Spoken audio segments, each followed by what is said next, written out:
Em outubro de 1974, um homem chamado Carl Higdon teve uma série de experiências bizarras.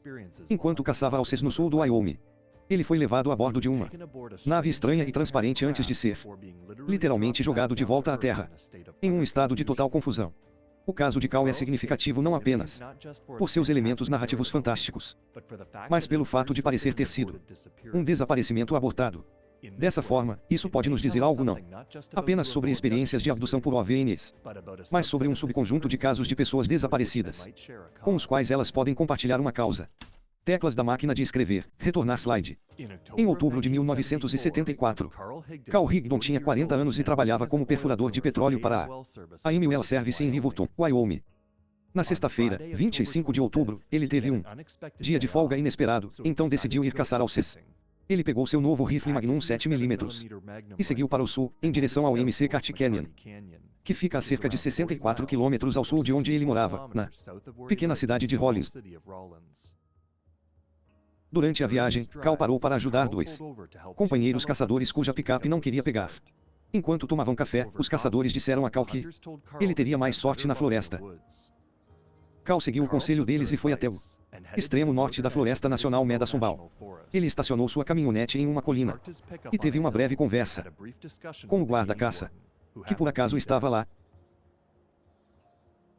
Eram cerca de 16 horas, quando Carl começou sua caçada. Ele caminhou menos de 1 quilômetro dentro da floresta quando chegou a uma clareira. Ele notou 5 alces a algumas centenas de metros de distância, todos completamente imóveis. Ele apontou seu rifle para o homem maior e puxou o gatilho. Para sua surpresa, nenhum som foi emitido, e a bala saiu do cano em câmera lenta. Parou cerca de 15 metros à sua frente, aparentemente atingindo algo invisível, antes de cair na neve.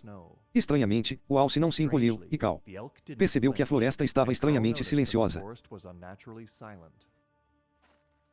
Depois de recuperar a bala, Carl notou uma grande caixa transparente no chão, com 1,5 metro de altura, 1,5 metro de largura e 2,1 metros de comprimento. Parecia ser feito de vidro, e estava vazio por dentro. Sentindo algo próximo, Carl se virou e encontrou um humanoide de aparência estranha, flutuando em pé diante dele, vestindo um traje preto semelhante ao de um mergulhador. Carl estimou que o ser tinha cerca de 1,88 metro de altura e pesava 82 kg. Sua pele era como a de uma pessoa do leste asiático, com um rosto semelhante ao de um humano, mas sem queixo e com uma mandíbula severamente recuada.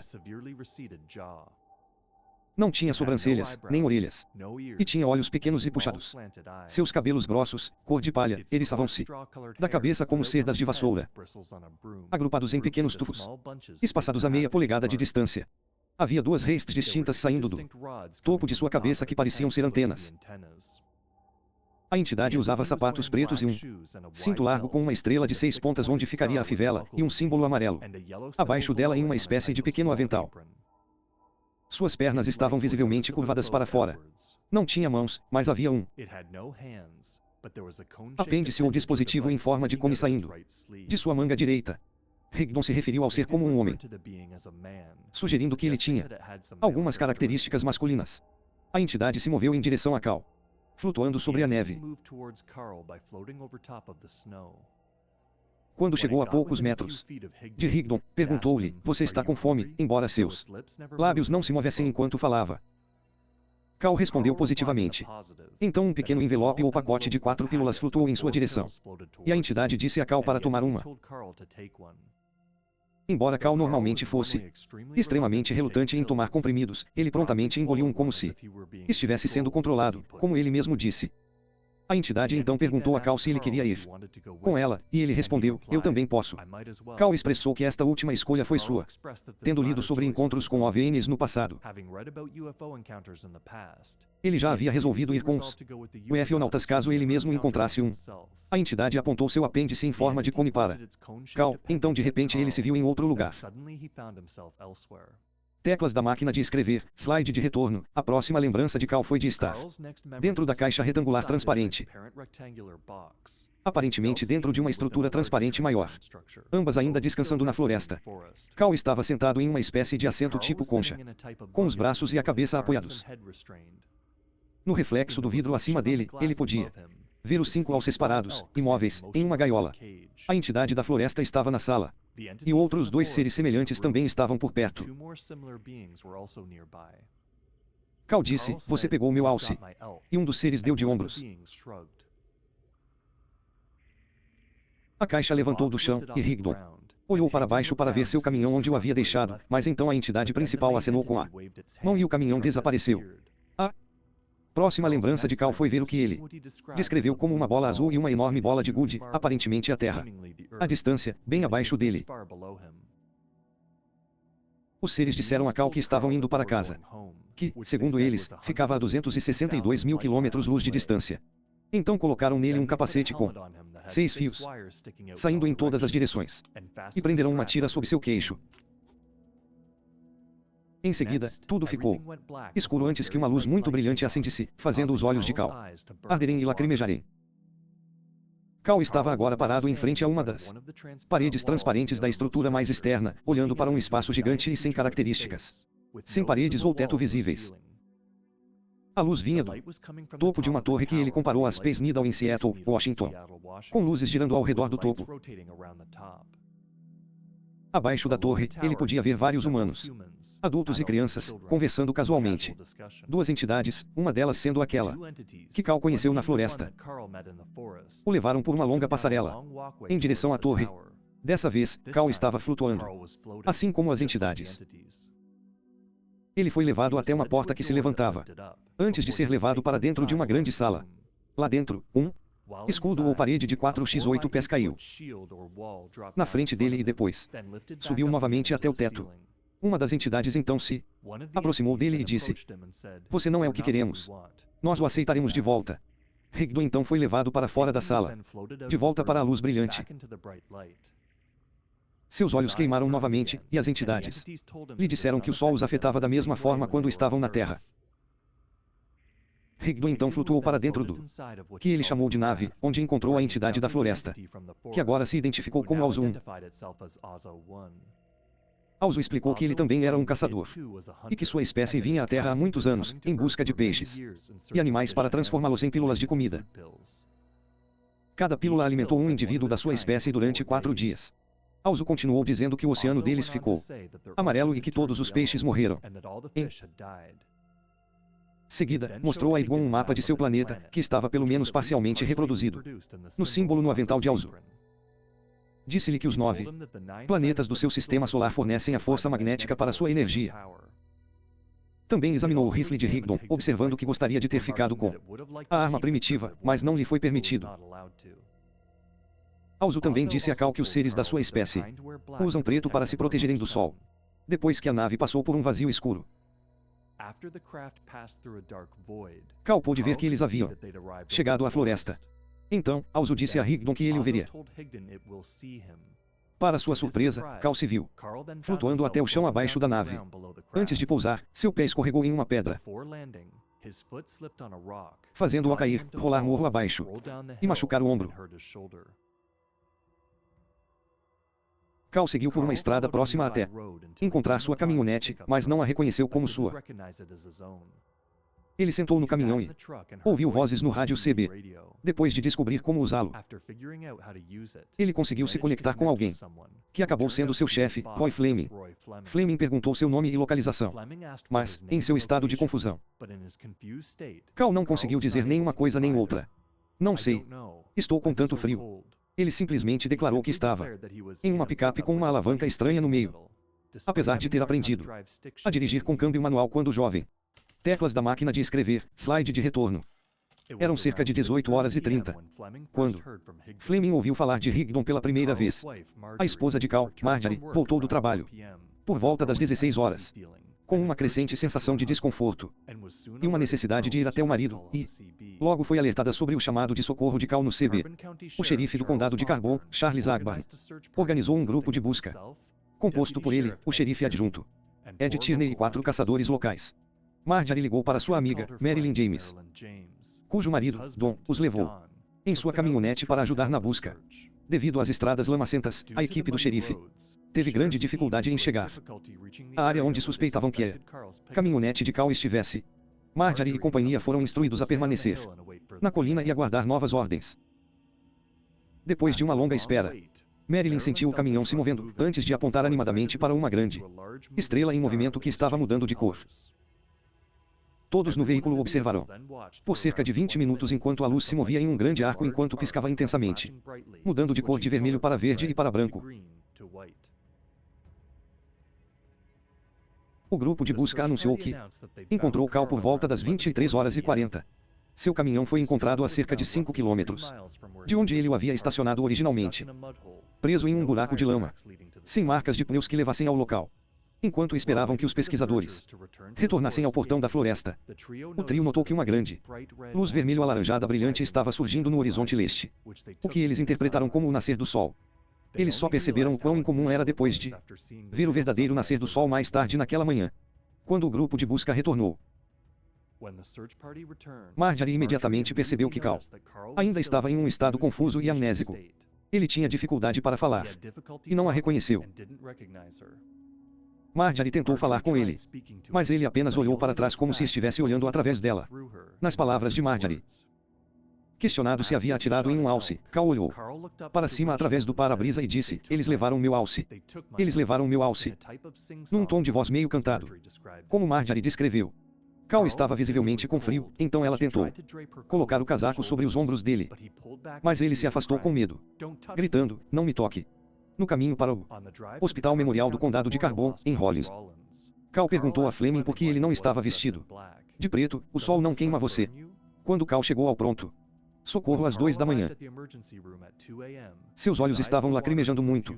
Aparentemente por causa das luzes do hospital, seu ombro estava dolorido e ele repetidamente pedia seus comprimidos que flutuam até você. Não foram encontrados hematomas, sangramentos ou ossos quebrados.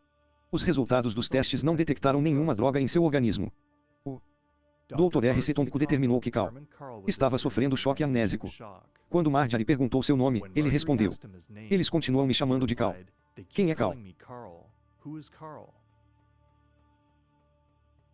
Durante seu tempo no hospital, Cal narrou alguns elementos da experiência, mas teve dificuldade para se lembrar de tudo. Marjorie deu-lhe um lápis e papel e instruiu-a a escrever tudo o que conseguisse lembrar. Ele desenhou uma imagem da entidade e então escreveu a palavra Enders. Mais tarde, o xerife assistente revelou que outro homem chamado Enders estava em outra parte da floresta naquela noite. Cal também desenhou uma estrada bifurcada, um esboço da nave transparente, listou 2 endereços não identificados e fez outra anotação sobre um caminhão. Rigdon recebeu alta do hospital na manhã de segunda-feira, 28 de outubro. Teclas da máquina de escrever, retornar slide. Os resultados dos raios-x realizados pelo Dr. Tomko não encontraram nada preocupante, embora Cal tivesse feito raios-x anos antes do incidente, que mostraram tecido cicatricial em seus pulmões de um caso anterior de tuberculose. Cal também tinha várias pedras nos rins antes de sua experiência, mas nenhuma depois. Mesmo assim, dias depois de ser resgatado, ele sentiu dores de cabeça e nas costas.